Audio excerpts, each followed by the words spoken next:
Hello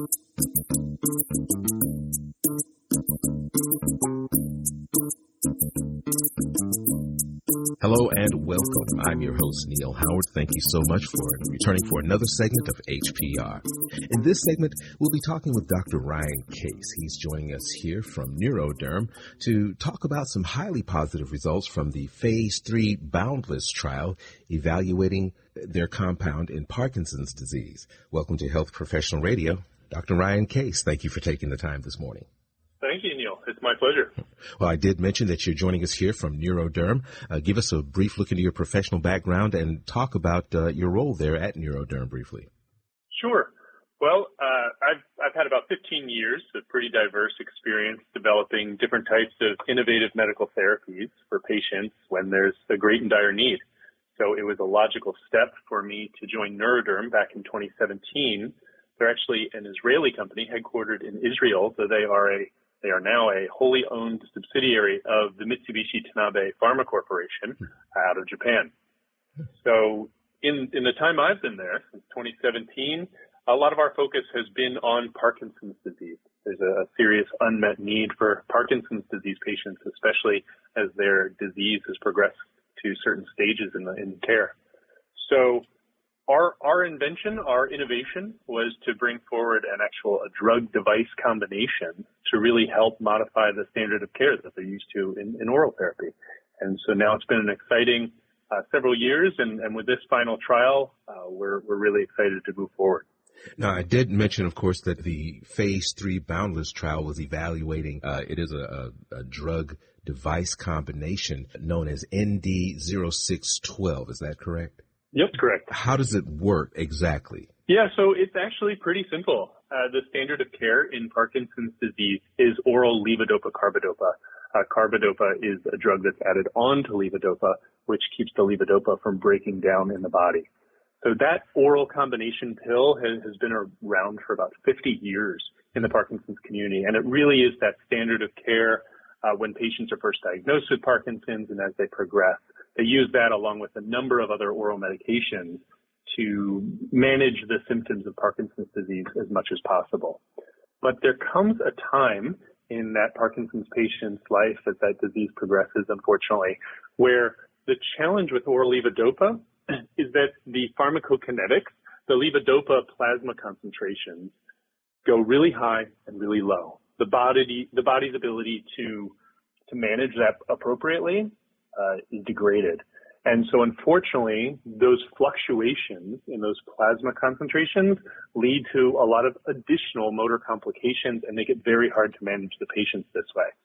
Unfortunately, right now, once a patient hits that point and orals really aren't satisfying their needs and managing their patients properly, the only option for the patients are, especially in the U.S., are surgical interventions. So the real innovation here was that we were able to get levodopa carbidopa into a liquid solution for the first time.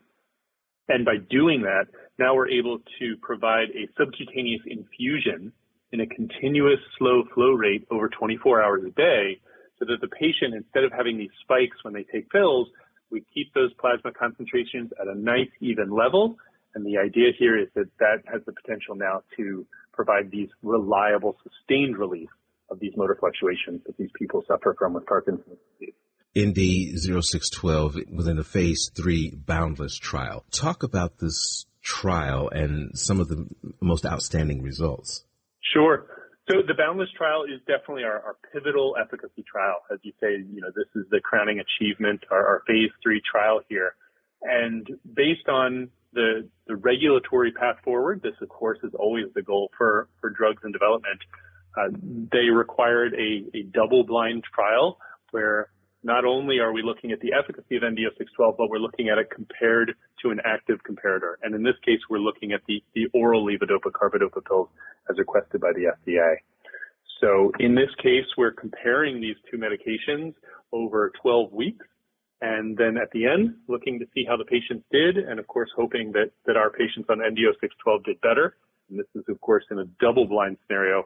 So the patients don't know what they have, the company doesn't know what they have, the doctors and clinicians don't know what they have, and so we just have to wait till it's all over.